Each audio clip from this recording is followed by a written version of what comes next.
We've got Loomsy back. Anyway, so welcome back, episode 11, Outside the Box podcast. This week, we're joined once again by the big man himself. Joe Looms is back. Another shout out to Max for coming on last week. Yeah, cheers for replacing me, Max. But yeah, we've got Looms on this week, and we've got two sets of games to cover from the Premier League. We've got Champions League to chat about tonight and tomorrow. Ted and Ben are going to have another heated debate about Mohamed Salah, because last week just wasn't enough. And to kick it off, Ben's going to take us through the predictions. So Looms is still streaks ahead at the minute on 134. Me and Ted are following up behind on 114, and Louis is catching up, to be fair, with 108. Get up. Not long now. I'll be up to top with Loomsy. Yeah, you've only got 26 points now. I can do that in 1 week, I think. Easy stuff. We're going to go through the results recap. We had 3 derby days for the last 2 sets of games, and one of them was a 0-0. There's been a lot of 0-0s, hasn't there, Ted? Ted's fuming about the amount of 0-0s. I've been missing all the good games, and I've just been watching every single 0-0 possible. You just want to see some good football, really, don't you? You do. You don't expect it from Liverpool, like 3 games in a row, but... Especially when Salah's bagging the way that he is. There we go, it started already. But no, we'll kick it off. So we had Chelsea-Tottenham was in the first week, and it finished 2-0 to Chelsea. Good game, bad game? What did we think? I didn't expect 2-0 from Chelsea, to be honest. I know they were at home, but I thought it was going to be a little bit closer. It was off the back of a rough patch for Sarri and Chelsea, weren't it? They needed a bounce back, and they got it. Spurs didn't tally a single shot on target that game. They did nothing really at all.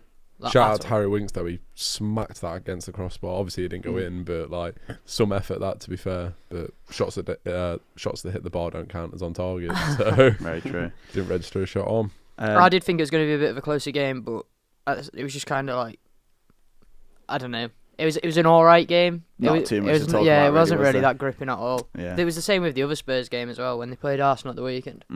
Agreed. Just boring. Nothing really going on. For a derby, you want a bit of fire, don't you? You want a bit of something to get excited about, and we've not really been seeing that recently. But maybe that's just because we're in that time of the season where teams start to get a little bit lackluster. You got a lot of games to play.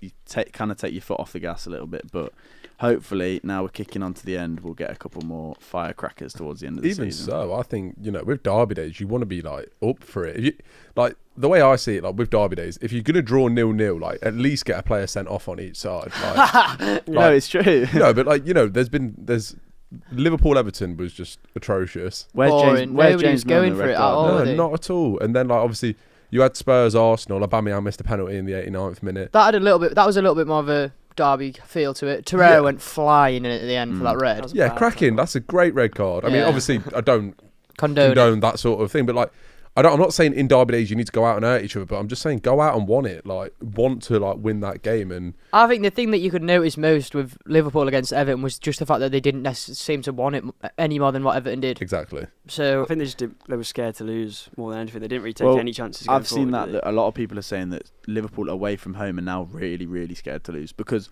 no matter what, you'd still back City away from home to go and just ping about 3 or 4 in. But with Liverpool, because they rely so much on their home results, they're so scared to lose away that they don't push against teams, and that can be so damaging for them. But why should you be scared to lose away from home when you've got Virgil van Dijk in centre back? Yeah. That man, I can't even see teams scoring against them because he's unbelievable, right? Why are you scared when you've got players like Salah? I know there's obviously a dispute over his form and whatever. You've got Mane, who's came back into form.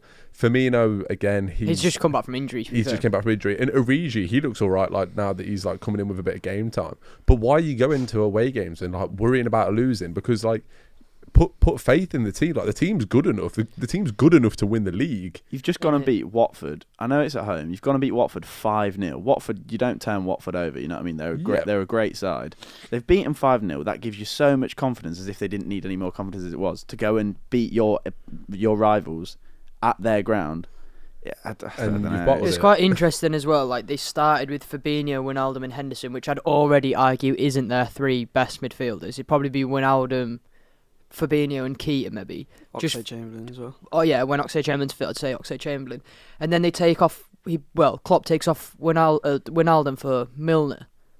And I'm like, I saw Klopp having an argument with the reporters after the game saying, why are you asking questions like that? Obviously, we're going for it kind of thing. You can't just throw on another attacker. Fair enough, I understand he's coming from. You can't take Wijnaldum off and bring on Shaqiri when you're away at Everton because you don't want to lose. Mm-hmm. But you take Wijnaldum off and you bring on... Or you take Henderson off and you bring on Keita. Or you bring on, somebody that's going to be giving you a little bit more going forward. Still like for like, but it's not so defensive minded, yeah. So I was kind of thinking... You've got Fabinho, Wijnaldum and Henderson playing as your three in midfield now. That doesn't seem like a midfield three that you're going to win. It looks like a midfield three that you're happy with the result. That was the other argument when you compare them to City, who have got an endless amount of players who sit in that position and can just feed balls through to attackers. And you don't seem to have that sort of pushing attacking presence. Yeah, but they play one holding mid. Like City play Fernandinho holding mid. Do you know what Exactly. I mean? Fabinho's a very talented player. Liverpool shouldn't need to have three holding mids on or three centre mid. Like, I can see where you're coming from. City, you've got the depth and the rotation and stuff, but I feel like Liverpool have got the players that they could have fresh legs running around on that pitch yesterday and still and have attackers going forward. They don't have it. I think the main argument that people were saying was they don't have like a De Bruyne, or they don't have a Silva, or they don't Coutinho. have Bernardo. Yeah.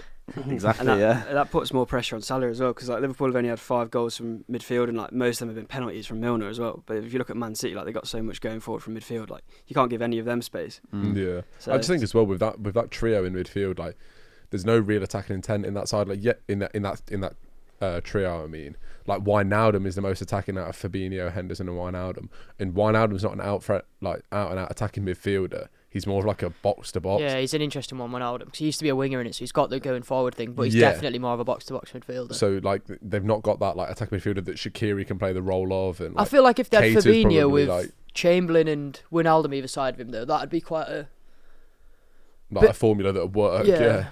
But I feel like Henderson and Milner is just one that's going to have to change. You Yeah. can't play them both. You literally cannot play them both, I don't think. Not with Fabinho anyway. Yeah. And then obviously Liverpool fans would just be frustrated about the fact that there isn't attacking intent in them substitutions, and that's what it'll be. So the argument was kind of, why did you bring Firmino on for like Origi rather than one of the centre mids? But you're not going to play Firmino, Origi, Mane and Salah because they're 0-0. It's not like they're losing. So you can see where Klopp's coming from, and you can see why he was getting annoyed with the question. But I do think they needed to be going for a little bit more than what they were. Yeah, agreed. City polished off 2 nice 1-0 results. The first game, I think West Ham only got 1 shot on target. The second game, Bournemouth didn't have a shot. Not one shot, 82% possession to City. Yeah. And Bournemouth, I know they're pretty awful away, and they're supposed to be alright at home, and I get it's hard with City coming to you, but they literally did not have a sniff. West Ham City had 20 shots against West Ham, and they had 23 shots against Bournemouth as well. Crazy that, isn't it? So that was another thing Klopp mentioned yesterday, was kind of City won both those games 1-0 through chances that they necessarily wouldn't have always scored. So he's kind of saying, why are people being overly critical of us? Yeah. But then I'm thinking, but they did win. Do you know what I mean? At the end of the day, once the first goal's gone in, it doesn't matter if another one goes in, as long as you don't concede. You grind out results when you win leagues. Simple as. Do you know what I mean? Like, if it was still 0-0 in that game, does Klopp think that they'd have been playing conservatively or not? Because I think they'd have had Aguero, De Bruyne, Silva, Sterling, and all of them parked on the edge of the opposition box going for it. So I think there's so many questions in the press conferences at the minute directed at Klopp about other teams, well, pretty much about City. And it's like, I understand they want to know his thoughts on the fact that it's literally a 2-horse race. But at the same time, he's just getting bombarded with, have you seen how good City are doing? You're not quite doing as well. It must be a bit annoying for him if he wants to just speak about his own team. He did just blame the wind, though. And that's not the first time he's done that either. So, he said, I know you don't like it when I complain about this, but the wind was blowing in all different directions. Does he think the wind was blowing differently when Everton were on the ball? Yeah, that's why when Leicester went there and drew, and like they cleared all the snow out of like the box that Liverpool were attacking, and he still blamed the weather. It's like it's been harder for Leicester. I just think it's football, mate. Stuff like that happens. There's things that you can't control. You can't always have it perfect. When he's complaining about the length of the grass and things like that before, seriously, you're making yourself a laughing stock doing that. Just bite the bullet and say that your team aren't scoring the goals that they should be scoring. Yeah, because it almost seems like too much of an excuse for his players. I can't imagine Henderson sat looking at that thinking, oh, that's a valid excuse, because it wasn't like we were playing on long grass and Everton were playing on short grass. Do you know what I mean? It's the exact same for both teams. So I never hear Guardiola saying that either. Exactly. Yeah. Really, so. No excuses. Any other big games in the week? Man U Southampton was pretty crazy. It was. It was a goal. Three unbelievable goals. I really enjoyed that game. Goal really of the game enjoyed that competition. To be fair, what goal would you actually say was the best strike in that? I like Pereira's. That was a nice finish. I think Romelu was on fire. He was. Well, there's 4 good goals actually because Lukaku's one was great. That Ward-Prowse free kick was fantastic, top bin. Yeah. Valerie scored a ping. Yeah, De Gea. But they said De Gea could have done better, but I feel like he was blindsided a bit from that. He didn't know that was coming, and it was coming quick. So I think people are very quick to jump on De Gea being better because he's most of the time he's unbelievable. That any mistake he makes, it's so easy to pick up on. They try and pick up on it. I seen someone said Lukaku. Imagine if Lukaku only found out today that he was right-footed as opposed to being left-footed. It wouldn't surprise me. But give the man some credit. Them 2 right-footed finishes, they were both class. Great finishes. Away at Palace, he scored with his right as well. Yeah. That's the thing is with Lukaku, the way that he plays is the ball into him, he's turning and he's using his strength to get past you, and then he's shooting. Yeah. Stop trying to play balls into him and get him to dribbling and stuff like that. Get him just leaning backwards into the defender, turning him because he's stronger than pretty much everybody in the league. Yeah. And then just levering it. I'm watching them videos of Who are you shaking your head at? Who's stronger than Lukaku? Well, Wes Morgan would probably shove him off the field pretty easy, but yeah. I think just get Lukaku watching them videos of him back at Everton and just say, obviously integrate that sort of play into the system that they're playing, and he will come good for them. Here's the debate for you.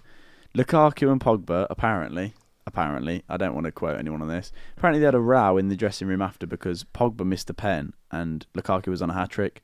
I don't think Lukaku has any right to be angry there because unless Pogba offers you the ball, you're not the penalty taker, so it doesn't matter. And I understand Messi sometimes gives the ball to Suarez, but it's because they're putting teams away 5-0. You can't be offering whoever the ball in the last minute. You know what I mean? It's a crucial game, I think. Has Lukaku ever taken a penalty? I don't know, and I don't trust him to take a... Well, I'm not a footballer, but I wouldn't trust Lukaku to take a penalty. Because the thing is I can see where Lukaku would be coming from. I mean, I think it's probably a fabricated story. It seems like a really lazy bit of journalism. Lukaku scored 2 goals and Pogba missed. We'll just say that they're both annoyed. But I don't know. Maybe they did kick off about it. But I can't remember Lukaku ever scoring a penalty. They're only 3-2 up at the time. They need a goal. Pogba's probably been told he's taking the penalty. When you see Coutinho giving him, when you see Messi giving a pen to Coutinho or something like that, or Zlatan is the other example I can think of Messi doing it. He's giving it to one of the best strikers in the world who can take a penalty. I genuinely don't know if I've ever seen Lukaku taking one. But you can see where he's coming from. Obviously, you do want your hat-trick and stuff, but I think you want to win more than you want anything else. I think at the same time, you've got to respect who's the penalty taker. If you're on 2 goals or whatever and you want to get that hat-trick, that's fair enough. But at the same time, Paul Pogba is Manchester United's penalty taker. He takes the penalties. And as questionable as his run-ups are, he does bag a lot of penalties. So I don't know if he'll take many more now, though, because I think he's missed 3 so far this season, which isn't bad in one season. Who else do you put on him? Rashford. Yeah. It's a good free kick, so I wouldn't argue it. He's composed as well, Rashford. Ollie, listen here, lad. Yeah. Get Rashford on pens. Get his goal-scoring record up as well, won't it? Another quick one. Someone wanted to mention Jack Grealish's unbelievable strike. What a goal. What a goal. Yeah, it was. If you haven't seen it, see it. Go and watch it because it's unbelievable. When it's dropping down like that, you just catch it just as it looks like it's about to hit the floor. It's literally couldn't have been more perfect. When the ball comes off your foot like that, oh my goodness. What a finish. His calves, mate, are a joke. I've never seen a geezer with bigger calves in my life. That's why he wears his socks, ankle socks. They're actually full size, you just can't pull them up high enough. Yeah. Shaqiri, I think, is one of the players that you don't actually realise how little and hench he is until you see him playing in person. Because when we were at Stoke, I was like, he is so wide. Upcoming predictions then. Let's chat about the games that are coming up. We've got a couple of interesting ones. We'll kick off Palace and Brighton. I thought you said interesting ones. Yeah, great game. 2-0 Palace. 4-4 all the way now. I've got 1-1. 1-1. 2-1 Palace.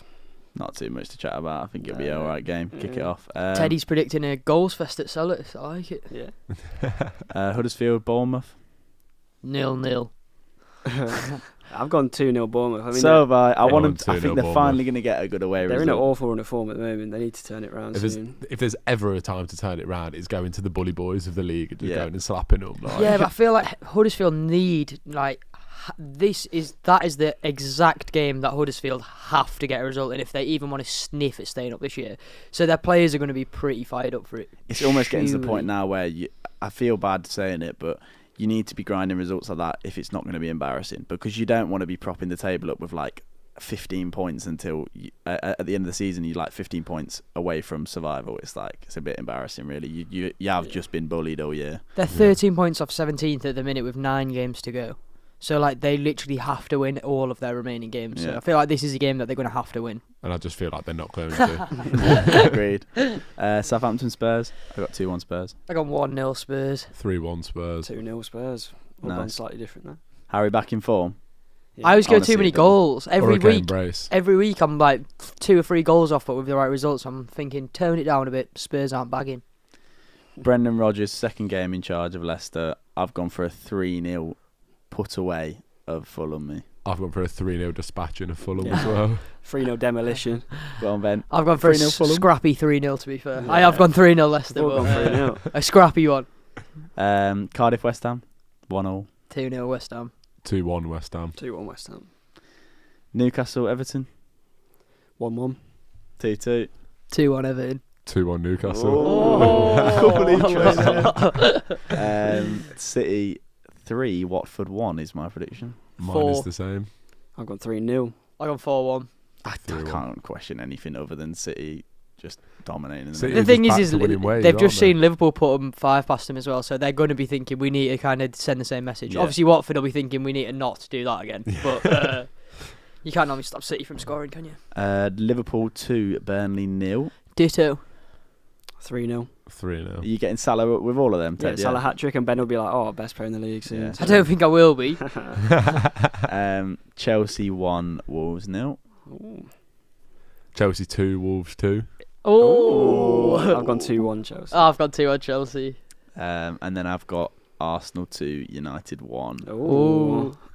Arsenal 1, United 2. Oh. I've gone 2-0 to Man U. Oh, I've gone 2-all. 2-0 to United at the Yeah. Emirates. Well, they Yeah, did it in the Pushing cup. boat out there. Get up. I seen as well fancy a video of someone dancing. It was like Jesse Lingard preparing for his trip to the Emirates. Another one. You know he's just Imagine. going to turn up and Yeah, I hope he's fit, me. I really hope he's Yeah. fit. It'd be It'd be so funny. funny So if he's entertaining. dancing there. I comes think off that- the bench and just sends it to I think they'll be 2-0. scared of him if he's on the team sheet. It must be so embarrassing just to It see him must score be. and It just must doing be. that. What did he do last time? Because he Millie Moonwalk. rocked the first time. He and then- moonwalked. Moonwalk. And then moonwalked. Yeah. Yeah. Sorry, I thought you said Millie rocked, but you said moonwalked first time. Yeah. Killing it. Some interesting games we'll see. I'm gonna overtake Ted Oh, are you? this week. Yep. Yeah, we'll see about Um, that, mate. Champions League tonight. Hopefully, we might be watching this game and we might be putting it up on YouTube for you as a stream. So you'll see. But we might be watching the Dortmund-Tottenham game, and I'm not sure if Dortmund can overcome a 3-0 aggregate score. What I do don't you think think? it's done and dusted, though.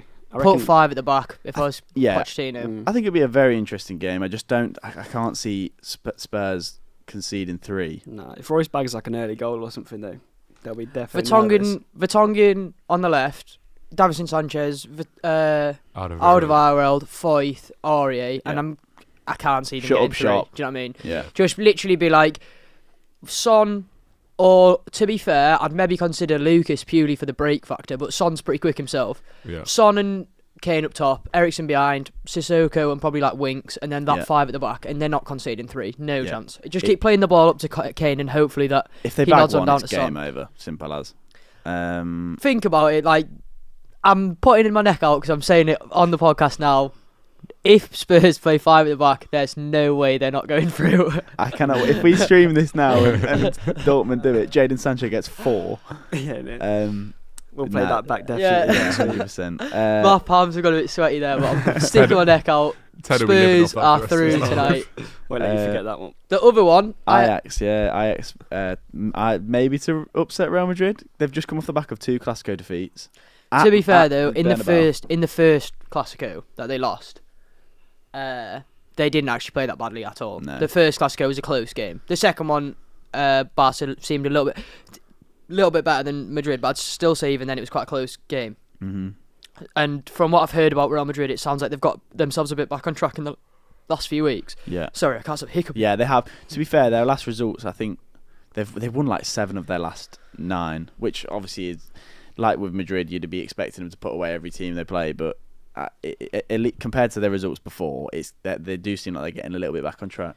Have you seen the stat about pre-Messi and post-Messi El Clasicos? Is it 96, 95 now? Yeah, that's crazy. Before they were like 20 or 30 down or something stupid like that. And people still argue that he's not the best player in the world. Sorry, I can't not get that in there. He's goat, mate. He is ridiculous. Another one, not quite the best player in the world, but Gareth Bale being shunned by the Madrid fans, I think is ludicrous. Yeah, ludicrous. When you look at his stats, it's ridiculous. He's pulling literally in 200 and something games. He's scored a goal in like and the thing is 7 of his games. And whatever appearances you're looking at as well, that's such a minuscule number of minutes. Because he rarely starts, and when he does start, he rarely finishes the game. And he gets booed every week. I don't understand how Benzema can go absent for like 2 or 3 seasons and then have one game that he's all right, and suddenly the Madrid fans don't get on his back at all. Bale scored a bicycle kick in the Champions League final, and they boo him. He scored 5 goals in 5 winning goals, I think it said, in finals for Madrid. And they still boo him. Think about it. That could negate to about 5 trophies that he's won for you, and you boo him. Yeah, it's crazy. I saw today that Madrid were apparently considering using him as a make weight for Eriksen. Yeah, I saw that. Sending him back to Spurs. I think that'd be an alright deal for both parties, to be fair. Yeah. Because the thing is Eriksen's a better player than Bale. There's no doubt about that. Yeah. Like, I'd rather have Eriksen in my team than Bale. No, I'd rather have Bale. Right now? Not right now, but in both of them in their prime. No, but I'm talking about now for the deal for the clubs. I feel like, well, yeah, maybe Eriksen's probably worth more. I think it's a good move. I think Eriksen works in that team, and I think Bale gets back in form. Like, there's no stopping him. I think Bale plus money, because Eriksen's worth more than Bale. That surely got to be younger. Yeah. That can't be argued. Yeah. And Eriksen slots straight into that Madrid team and can replace like Modric or whatever. Because, I mean, have you seen Kroos now? He literally looks like a steam engine trying to turn around. Like Chan before he left Liverpool, where it looks like he has to run round in a loop rather than just turn on his feet. His turning tackle is atrocious, isn't it? So they need a creative centre mid like that. So Eriksen would be perfect. Bale obviously got that thing with Spurs already, and if he gets back into form, like, I'd love to see Bale in the Prem again. It's Bale and Kane in the same team. Imagine Son on one side, Kane in the middle, Bale on the other side. That's horrible. They'd have to sign an attacking mid though. Yeah. Oh no, Ali. They've got Dele Alli. Yeah. Isn't that Ziyech from Ajax? He'd be a good sign. That Maddison's quite good, I heard. Yeah, Poch get Maddo on the phone. Quiet about that. We've also got some Champions League games tomorrow. Porto are currently 2-1 down to Roma on aggregate, and United seem like they've got an impossible task without Pogba. I actually think Porto are quite a good bet. Yeah, I think an outsider. They'll have quite a high. If I was a betting man, I feel like they'd be quite a good price to turn it around. Considering that home, they've already got an away goal. They only need 1-0. Yeah, exactly. So. But I don't think I wouldn't put a penny on Man U though. No, I wouldn't. Is there Martial, Lingard, or any of them fit? Is Cavani back? Anyone know? I'm not sure, but Neymar was just at the Carnival in Rio. Yeah, when he's meant to be injured. He does anything other than playing football. Mate, his metatarsal injury, I'm pretty sure he's just fabricated. Every time he needs to go anywhere, he's like, oh, metatarsal's playing up. And did you see Neymar was also saying today, any player in the world would love to play to Real Madrid, but currently I'm happy at Paris. That sounds like he's going to Madrid. You don't say things like that, you know what I mean? You don't say things like that if you haven't even thought about a move. It's provocative. So is Martial back for the United game? Because he wasn't in the squad at the weekend, but I think tell you. Lingard won't be in. Rashford is though. My man. So at least there's that. Pereira's definitely going to be in the team as well after that game the other day. Yeah. Future captain Herrera, yeah. Just Rashford turned up to the Parc des Princes and showed Mbappe what's up and scoring a hat trick and then winning the Mbappe celebration. Third goal, 90th minute, just gives it the Mbappe. 3-3 would be pretty good, to be fair. That's I love the a dream, little extra time, yeah. But yeah, so hopefully we're going to stream the Dortmund game tonight, the Dortmund Spurs game, but we'll see. Don't quote us on that. We're going to move on to today's news of the IFAB rule changes, which Ben's going to take us through, because there's a couple complicated ones and a couple, we think ridiculous ones, and I think a lot of people would agree. So the first one is no attacking players in the wall, which sounds like what it means is Aubameyang's not allowed to go in Arsenal's wall for a free kick against Arsenal. And at first I was thinking, how on earth do you just decide who counts as an attacking player and who doesn't? But what it means is that no attacking players can disrupt the defensive wall while they're taking a free kick. So the attacking team can't be near the wall, basically. Yeah. Which I think is fair enough, because it would be frustrating.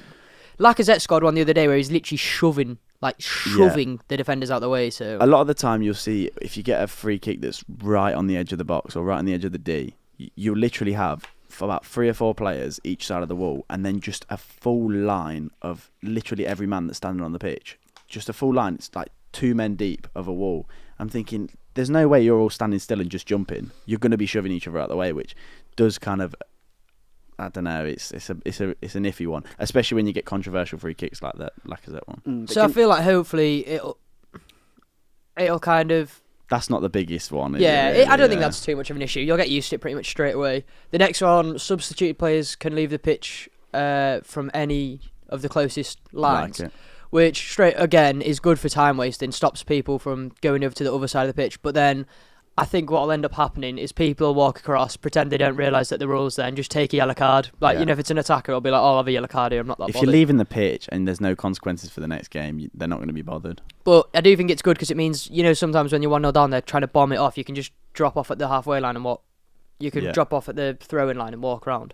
Yeah. So that's pretty good. I think the ref could just direct you as well. If you're on one side and you pretend you don't know the rules and start walking over, the ref could just blow his whistle, point, and just say, go that way. Because I do think it'll be down to the ref, really, there to make sure that that's enforced properly. Yeah. If you don't get off the pitch properly, then you're going to get booked. Yeah, because especially if it's a rule that they've just brought in and there's no consequence for not doing it, it seems like, why are you even bringing the rule in? So then it must be a yellow if you don't follow the rules. But imagine you'll see loads of people congregate into the centre circle when they think that they might be getting subbed and off. Just walking extremely slowly. You're going to see some very slow walks. So then one that's probably the major one is goals can't be scored with your hand, whether intentional or not.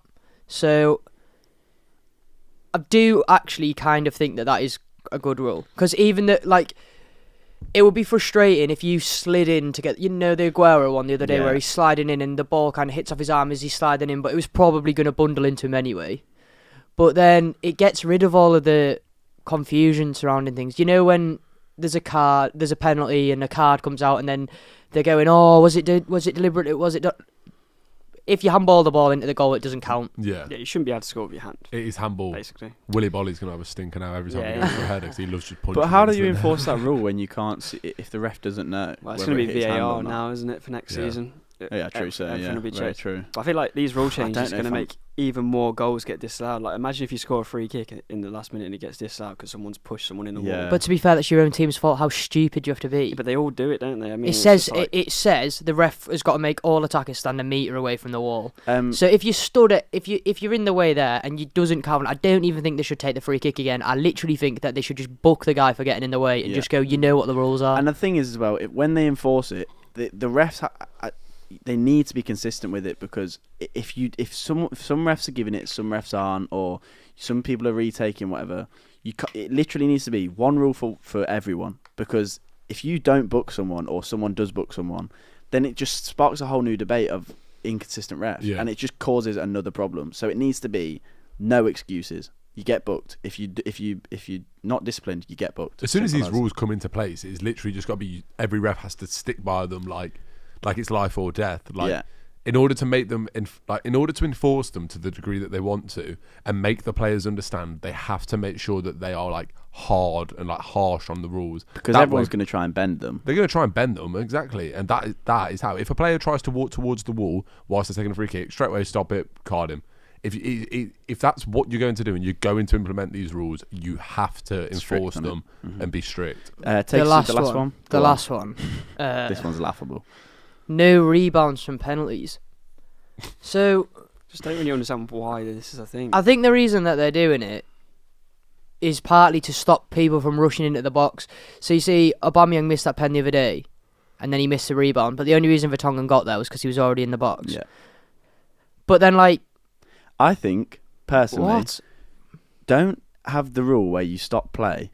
Have the rule where if a player is in the box, you book him. Simple as. There's That's what I no think. retake the penalty. There's already a you rule book him. that you're not supposed to But be in the box. this is another thing where a ref won't. They won't, because they're like, oh, it's a bit harsh to book him just because it stopped a potential goal. Yeah. Because he's in the box, which is not allowed, and he therefore should be booked. The men have VAR next year as well, so they can literally just book everybody that doesn't do it. Yeah, it just seems like everything's going to be a bit. I understand they're enforcing rules in which the game is continued quicker by players going off quicker after the subs and stuff like that. But then you just think slowing about the game Deeney down goal with- against Leicester in the Championship playoffs. Think about Liverpool winning the Champions League in 2005. Mhm. Like, rebounds from penalties caused some of the biggest moments, the biggest saves. The amount of saves they has made, like rebounds from penalties and stuff as well. Like, The whole point. they're like goalmouth scrambles that people are like in. I don't know. Looms was saying earlier, the whole point of a penalty is the fact that the second the ball is kicked, the ball's back into play. Why? Yeah. Why? It's not like a penalty shootout where if No. you don't score, that's it. The whole point is it's back into play. So And for you should example- be given another chance. What about when Henry passes the ball from the pen to the thingy? And what about when Messi did it to Suarez? Yeah. Does Yeah. that count as taking the pen and now it's a goal kick? Yeah, it Yeah, must yeah, be. because he was at the pen. Can't do that anymore. That would then. But that's genius. Innit? That's genius. When Messi did it to Suarez, and everyone was like, "Oh, what is going on here?" And my other question is, it's the IFAB, so the International Football Association Board. Is that for all leagues? So surely we're not going to not. Hopefully you can't be in the Champions League and suddenly like there's rebounds from pens Yeah. and people are coming off people's arms and it's counted and things It has like to that. be, because that just confuses the game even more, Innit? and players would get confused, It's got to be an international Yeah, rule it has that to gets be. enforced into all football. especially now VAR's in the Prem. Well, next season. Yeah, because it's already in the other top leagues, Exactly. isn't it? Yeah. We'll have to see how they play out. I think the last one is pretty ridiculous. Yeah. But I can see where we they're might be coming proved from with wrong. all of the other ones. Yeah. I With can the- see that the thought process behind them. So like the substitutes going off. I mean, no attacking players in a wall seems a little bit. Yellow and red cards for coaches and managers, I think is good. Yeah, that's a good Because idea. because it's. I feel like sometimes you see a coach kick off and suddenly they're sent off, and that doesn't seem right. They need to have a warning so that it's like you have literally got a yellow card now. But it's Yeah. also if you get too many yellow cards, you can get a touchline ban and things like that. That's good. So I if like there's that a rule. manager that's been aggy all the time, there's no like he deserves a ban, but he maybe not a 3-game ban. So the It's- yellow card thing's good. It's another one where if you see Jose Mourinho running down the touchline and after he scored a 90th minute winner, and he goes and celebrates with the players, he's then going to get booked. But the good thing about that is it means he's not going to get retrospective fine from the FA for celebrating with his players. Instead, it's just like, sorry, this is the rule. Bang, you've got yellow. And I think managers will accept that, and they'll do it anyway, knowing the consequence. Just like players get booked, knowing the consequence anyway. There's passion in that in it. You can't always be. Yeah, exactly. But we'll see how they pan out. The next big talking point, Brendan Rodgers. Go Yeah. on, Ted, kick us off here because No, I'm very happy. Very happy. I love 5 at the back and losing. He's who I wanted. Oh yeah, he's been in charge for a couple of days. So let's judge him already, Ben. Yeah. Nah, but I think it's a great appointment. Like that's who I wanted. I said ages ago that's who I wanted, and Ben obviously said that he'd never come right now. But obviously that's Ben, so he doesn't know what he's talking I'm sorry, about. Ted. Last You week, said- did we not have the conversation? I said, would you not want a manager that's not in a job? And you said, well, it doesn't matter. We're definitely not appointing a permanent Nah, manager nah, now. I don't remember that personally. I think we kind of shunned it last week because we weren't. Because it seemed so out of Yeah, to the be blue. fair, that no one ever thought it was possible. Nobody thought we'd get him. But that's literally just the because next- Leicester are a bigger lit- team than Celtic. Oh, mate, Chris that's- Sutton, by the way. I'm Oh sorry. my Don't make God. me And start Celtic's with Chris reserves Sutton. bigger than your club. On our reserves, literally in Celtic's first team. Literally. Literally in their first team. So I mean, we can Chris have Sutton's that. deluded. And Yeah. to be fair, we literally play people's reserve teams in the EFL Yeah. trophy, so I can't be too cocky about that in a minute. But nah, yeah, I'm excited to see what. Yeah, what I think it's great. And like I the think 5 at once the you- back thing, obviously, he's literally been here for a couple of days, so you can't Yeah. expect it to be perfect. once And you- it works, to be fair. Harry Maguire and Johnny Evans either side of like a leader but potentially clumsy person like Wes Morgan. Like when you play a 3 and you've got one person that's maybe a little bit reckless but you've got 2 level-headed people, Yeah. it often does work. And Yeah. Harry Maguire likes making a little run forward, you can drop into a back 4 kind of thing. So you can see where he's coming from with it. But it did look like 4-2-3-1 with the players that you played last game was the perfect system. I think once he figures it out, we'll be on. Yeah. We'll be on the But I way. feel It's like just We've got really attacking fullbacks, which suits the 5 at the back as well. They're really good going forward, and like there's not really much point playing 4-2-3-1. We'll probably win a few more games, but he's setting us up for next season. So why not get I the think system he wants now? this is the perfect time. Oh no, Tielemans to be fair. Yeah, This is the he's perfect quality. time to bring him in. You've given him 9 games, 10 games to get on track, learn the players, learn the system you want, bring people in for next season. Yeah, and it's then going to be we a can kick massive on. overhaul in the summer with loads of the old guard leaving. So Who? Danny Simpson, Okazaki, Fuchs, Wes Morgan's out. They're all out of contract. But I mean, like starting 11. What position do you reckon you'd actually be looking for at the minute? Because I mean, if you play 5 at the back, Well, it depends if anybody leaves. Yeah, probably need a centre half. Defo need a striker. 100% we need a striker.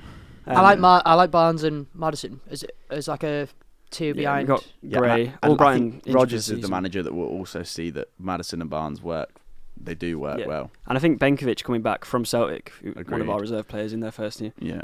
Rodgers obviously played him all season and is obviously a big fan, so I think that'd be great for him as well. So Where's he play? Centre back. He's young centre half. I was going to say that we'd possibly be needing to replace Maguire.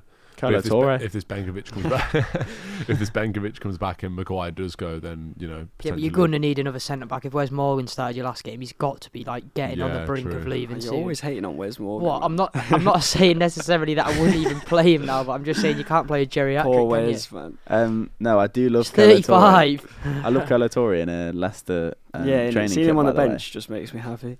Makes me feel confident in the team. Yeah. Are Liverpool bottling it already? Is what I've seen flying about Twitter. I think the answer is yes. They're not winning the league. I don't think they are. I'm sticking my neck out I again. don't think you can say that. If they're 1 point behind with 9 games to go, you can't say they're not winning. Weren't they They've 12 points ahead or something? Yeah. 10 points ahead about 4 weeks. Yeah, I know, but you can't say they're not winning the league by 1 point behind. Really. I'm not saying that they have bottled it, but they are in the process of bottling it because they were so far ahead of City in like end of January, that sort of like area. They were very far ahead. Like when City had that period of a couple bad games. I feel like Liverpool have been like they've drawn a few more games recently, but they haven't been losing games. Man City just had a bad patch where they lost to Newcastle, lost to Leicester and stuff. So I feel like Man City have hit a lot better form as well. So so City have gone through their bad run of form during a time in which they've made up a 10-point gap and are now ahead. Yeah. They've both got 2 of the top 6 the left. league. So it's not like someone's got a ridiculous run in. They've both got pretty equal fixtures, I'd imagine. What were the head-to-heads? They drew at Anfield because Mahrez missed that penalty, and then City won 2-1 at home. Yeah, it's the only game home. Liverpool have lost. Yeah. So Liverpool have got Spurs and Chelsea of the 2 top 6. City have got Spurs and United. They've got to go to They've got to go to Old Trafford, which is going to be a huge game. That's a massive game. That is a massive game. But I feel like against Spurs, I'd be pretty confident. United will let them win. Yeah. Just roll over, let City win, and just to see the Scousers not win the league. That could happen. Do you two want to say anything else on Salah? Or? 7 in Liverpool's last 7 games in all competitions, they've only won 2. Yeah. Because Mo Salah can't do the business. But I don't think you can just blame Salah. This is what I mean. Just trying to kick you off here. Yeah, I know. You can't just blame Salah. Though. To be fair, when you look at teams like Man City and you look at like something who like people aren't stepping up for him. I feel like Son was stepping up massively, and like obviously the game away at Bournemouth, like Aguero, you can't just rely on Aguero. Like Mahrez came on and made the breakthrough for a 1-0 win. You know what I mean? They got a penalty in the other game, 1-0 win. Like you need people helping. I feel like if Salah was in a Man City team, nobody would be saying he's underperforming. He wouldn't be starting. We don't want to get you two going again. It's just a scapegoat to just blame Salah though. I think 5 goals from midfield. We were just blaming Henderson and Milner a second ago. I know, but you're always hating on Salah. You're just Salah this, Salah that. It's just Salah's the talisman for Liverpool. He was last season, and this season he doesn't seem to be doing the business to the degree that he was last season. That's what Ben's argument is. If Kane was on like 14 goals at the minute, which is all right for the amount of games he's played, everyone will be saying he's not playing well. And that's a fact. That's what happens. If you want to be accepted as a top bracket player, top 10 in the Premier League, you have to be performing week in, week out, not just every now and again. I can see where you're coming from when you're talking about like he's scoring goals against these. Because Lukaku at Everton, for example, was doing well all of the time because he's not necessarily expected to score against United and he's not necessarily expected to score against Chelsea. But now he's not doing well because you're playing for a big team now and you're trying to establish yourself as a big player. So you need to be performing week in, week out. And Salah only performs against the small teams at the minute. Yeah, but I feel like over the course of the season you can't say that Salah's underperformed. Like you're saying he's underperformed. It's like what are you really comparing to? Like last season when he exceeded everyone's expectations by miles. He's open to scoring in more games than any other player. And with Liverpool's defence, like that puts him in such a good position. I suppose people would argue that he set the bar for last season, though, didn't they? Yeah, and it's almost like people's expectations just go crazy. Yeah, I don't think Liverpool will win the league. I don't think we'll Liverpool will see. win. I don't We think they will either, but I think like they can. It's not done and dusted. Yeah. Do you think Van Dijk will still win Player of the Year even if Liverpool don't win the league? Yeah. Yeah, I don't. Who'd you pick out of the City team? Well, Sterling. Sterling, I'd say. Bernardo Silva, to be fair. I've got Sterling for Player of the Year on my original predictions for this year. So I feel like Bernardo's probably one of the most regular performers for City, though. To be fair, which is mad mad was out for a little bit. It's mad because he was so.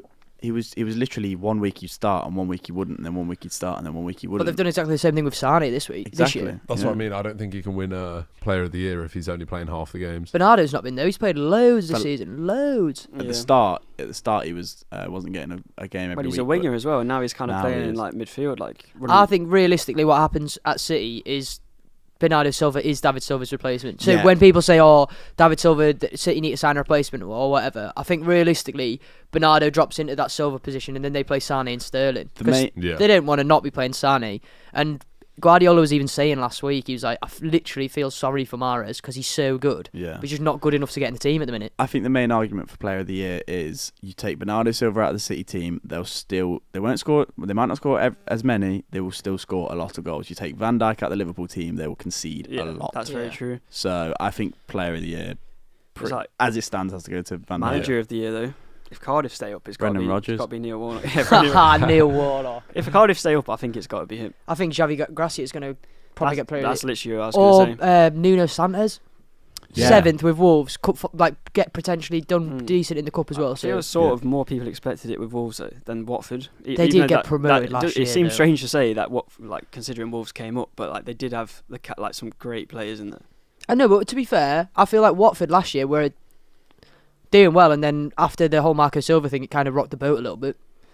I do agree with you. I do agree with you because people did actually think that Wolves were going to finish top 10 anyway, but I don't think Pep wins it this year, purely based on the fact that they're not anywhere near as good this year as they were last year. Yeah. But Klopp, if Liverpool win the league. Yeah, if Liverpool win the league, Klopp has to get it. Yeah. And there's still 9 games left, isn't there, to decide? Very true. I think Xavi Gracia and Nuno Santos should be two of the outside bets. Yeah, if Cardiff go down and Man City win the league, it's got to be one of them two, I think. Yeah. Quick one.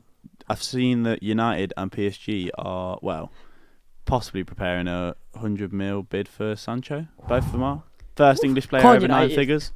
Go on, United. I'd love to see that. Yeah, I'd much rather him go to United than PSG. Martial, Rashford and Sancho up top will be... I don't know though, if he goes to PSG and Neymar England's front three. That would be sick. Well, Martial won't be there, will he? Oh, no, sorry. Yeah. Lingard as well, yeah. Lingard, yeah, to be fair. But Sterling will definitely be. Yeah. No, I'd love it if Sancho came back to England. I'd love it. Seen, I think it's very realistic that for them too as well. I actually don't know whether PSG would potentially be the better move for him at the minute though. And I'm never ever an advocate for going to the French league, but imagine if he comes back to England and he just plays like 8 games. Do you think he needs a couple more seasons to even rack up even more goals? Just confidence. Just know that he's going to. Know that he's going to go to United and go into the team straight away. He's 18. I think he should stay at Dortmund for at least another season. But moving to back to the Prem and having so much expectation at the age of under 20. I think the players you play with can be really influential on you though. So him going to PSG and playing with like Neymar and Mbappe could actually be vital for his growth. I think PSG, but I agree. I think Dortmund's the best option for him at the minute. I think PSG would only get him if Neymar went to Real Madrid. Yeah, well, they'd need some money because they were in financial fair play trouble already, weren't they, with buying Neymar and Mbappe, so, yeah. I mean, I wouldn't worry too much about only learning off Mbappe as well, to be fair. Yeah. Ted? Yeah, I got a couple little questions for you.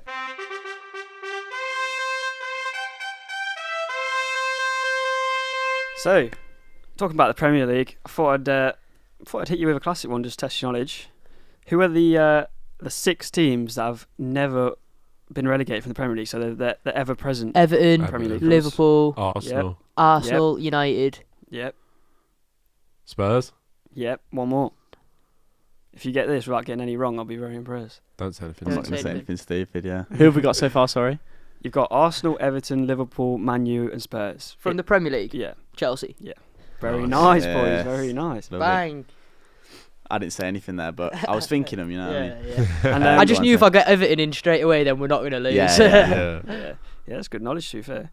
And now, This is a bit of a strange one, but promoted clubs to never be relegated from the Premier League. Oh.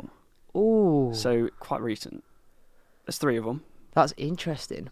Bournemouth. Yeah, they're the ones who've been in there for the longest, since 15-16. One of these is definitely going to change this season. Huddersfield. Yeah.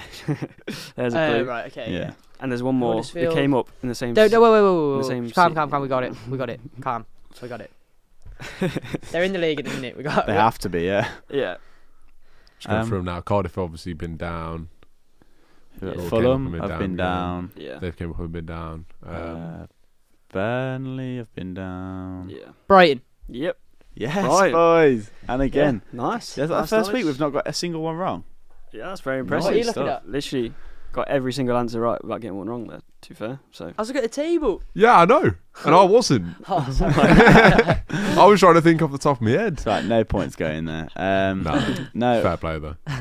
great episode. It's a team effort. We're It all is, but I working still together. wanted to get it off the top of my head.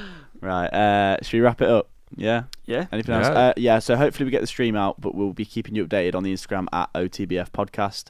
Have a look out for that one. It Get should be following. interesting. No PG rules apply. And yeah, we'll see.